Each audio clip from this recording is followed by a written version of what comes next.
اور عمران خان کے لیے پھر 9 مئی برپا کیا گیا. اس کے پیچھے بھی فیض کا دماغ تھا، پلاننگ اس کی تھی. ادارے کے اندر سے جو لوگ جنہوں نے اس ساری ٹریجڈی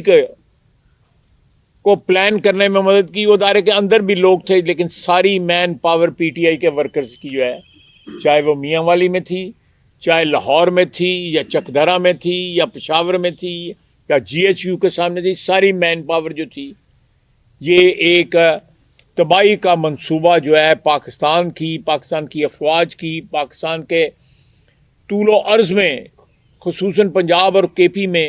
جو تباہی مچائی گئی، یہ پھر ایک جوائنٹ وینچر تھا جنرل فیض کا. میں بار بار جنرل کہہ رہا ہوں کیونکہ حالی 4 دن ہی ہوئے نا انہوں جرنیلی تو فارغ ہوئے ہیں. تو یہ